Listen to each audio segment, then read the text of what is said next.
If you want to use rudiments like the 6-stroke roll in your jazz solos, you have to know how to bend and shape them so you can actually be creative with them instead of just like playing it like you learned it out of the book or something like that. So in this video, we're going to check out how Alan Dawson uses the 6-stroke roll on his solo on There Will Never Be Another You with Sonny Rollins so we can see how to apply the 6-stroke roll in our jazz solos.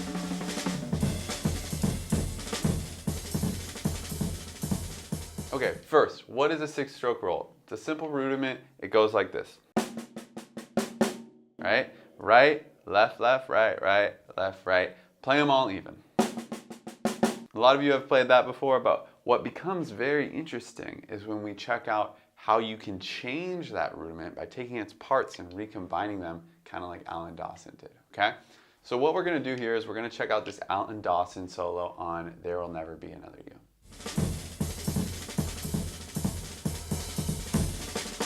Okay, so the phrase we're going to be checking out is this one right here. Very cool stuff. Now, let's check out what Alan Dawson is doing here. He starts with just a straight up 6-stroke roll with the accents on, the right hand accent is on the ride, the left hand accent is on the open cymbal, right? And both of them are accented with the bass drum. Okay, so this is a simple way already to use the 6-stroke roll, is to just play the accents on different instruments, orchestrate them. Right, that's pretty cool already. Now what's even more interesting to me is the way that Mr. Dawson breaks up the 6-stroke roll and plays it in some creative ways, right? So you can see here at the beginning, he has that 6-stroke roll, and then he has this right, left sticking. Now, what's interesting about that is that's actually kind of like the second half of the 6-stroke roll, right? You have this first half that's right, left, and then the second half is right, left. And he plays just that chunk by itself, okay? And what's really cool about the 6-stroke roll is that it has two parts, right? It has that right, left, which we actually call that a pugada sticking, because if you play it by itself, it sounds like pugada. And then it has the right, left, which we call a rub-a-dub sticking, made famous by Mel Lewis, right? Right? And you can switch back and forth between those two very smoothly, as evidenced in the 6-stroke roll. It's just a pugada and then a rub-a-dub, right? So what's cool here is he plays 6-stroke roll and then a rub-a-dub, right? So I could just play that over and over again. 6-stroke roll, rub-a-dub, 6-stroke roll, rub-a-dub.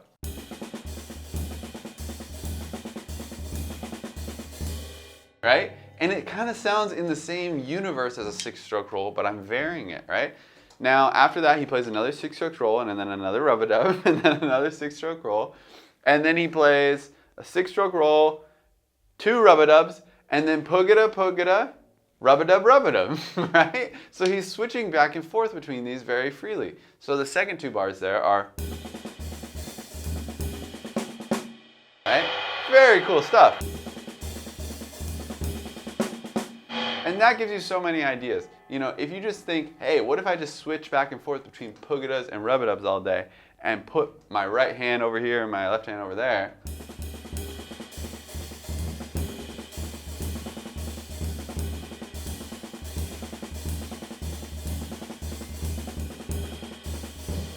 right? All of a sudden, that is a very useful solo idea, right? I could sit there and solo like that all day long. I could do 17 choruses like that, right? And that's really what I'm talking about when I say you need to know how to use these rudiments in a more creative, flexible way. This is what I call the mold like clay phase, right? Of learning vocabulary, is you take an idea and you don't just say, okay, I got a 6-stroke roll, let me just play that in my solo. No, it's how many ways can I play the 6-stroke roll in my solo? What if I chop it in half and then put the parts together in different ways? This is creativity. This is what makes working on jazz and just music in general really, really fun, is saying, how can I do this? What if? And we're gonna see that Mr. Dawson has even more ways that he breaks up this 6-stroke roll But before we do that, if you're watching all this and you're thinking, man, I wouldn't even know where to start in terms of like how to generate more ideas out of paradiddles or paradiddle diddles or 6-stroke rolls or 5-stroke rolls or 7-stroke rolls, right? All that stuff. This is something I work on with my students. How to get ideas from the great jazz masters. We did this transcribing with my students. And then how to take the ideas, break them up, make them your own, and then finally how to apply them on the bandstand in real solos so you can start getting your first gigs, so you can start having your first bands and really become a complete jazz musician. So if that's something you want to work on together, you want to become a student, click the link in the description to get some more information. You can watch a short video about it and then book a time to meet with me where we'll just meet and see if it's a good fit, okay? Now, we're going to go on to the next section where Alan Dawson uses the 6-stroke roll in this solo. Let's check it out.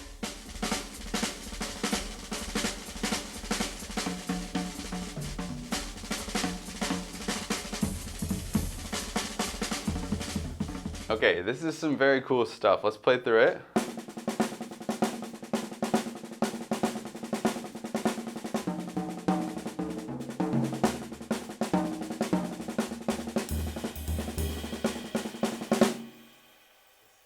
Wow, so many cool things. There's a crossover in there, there's the cymbal, it's a different orchestration, right?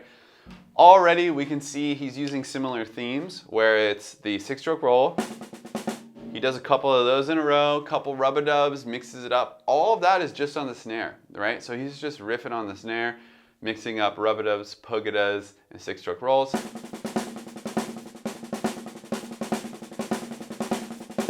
You could use that for a solo, just play on the snare for a little while. What I think is really cool is when he starts playing on the toms. He plays the accents on the toms, right? So he does this, right?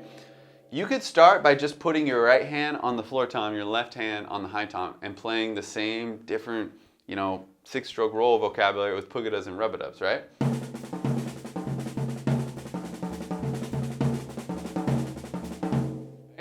Same ideas, but all of a sudden it's got this kind of melodic vibe.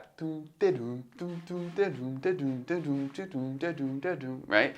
That makes it way more interesting.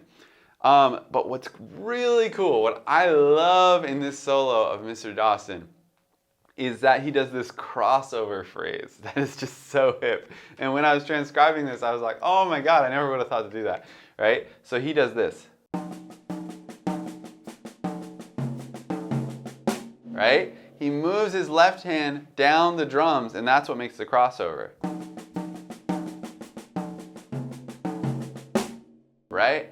Wow, so cool. So that can give you all sorts of ideas when you're doing left hand accents.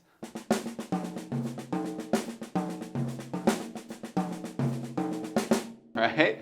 And I just love the melody of that. Dun dun dun dun dun dun dun cat. Right? That is just so brilliant, right? So if we take all those ideas, we take, hey, I'm gonna use 6-stroke rolls, rub-a-dubs, pugadas. I'm gonna do some accents on the cymbals, some accents on the snares, some accents on the toms. Maybe I can get a crossover in there, right?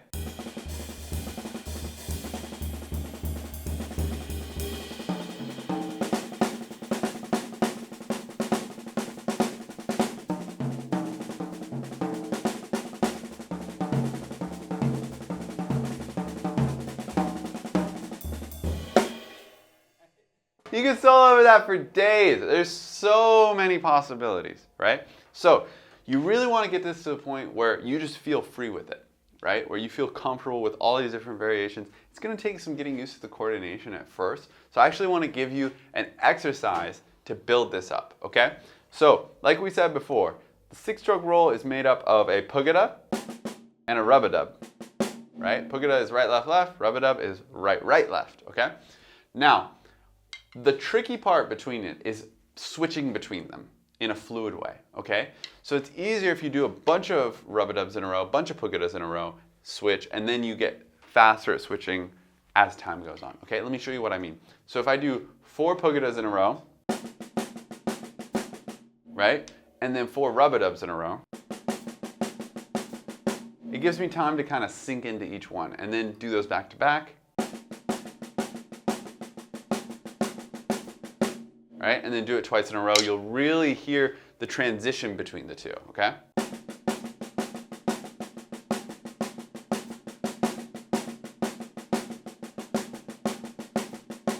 Right? There's two transitions. One is where you go pugada to rub-a-dub, and the other one is where you go rub-a-dub to pugada. Right? You got to get used to both of those if you want to be able to solo really freely like that, okay? Then, once you can do that with 4 times, then you do it with 2 times each. So 2 pugadas, 2 rub-a-dubs, 2 pugadas, 2 rub-a-dubs.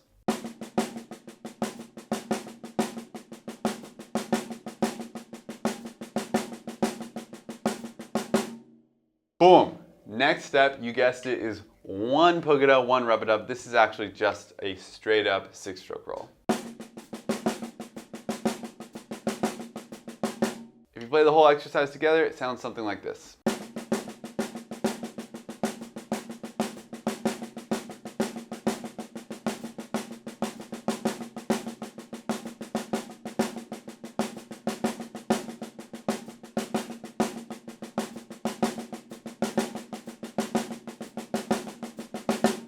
Boom.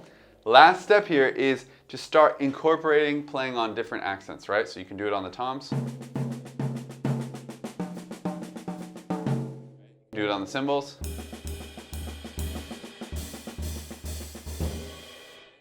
And you can start mixing up all of those things.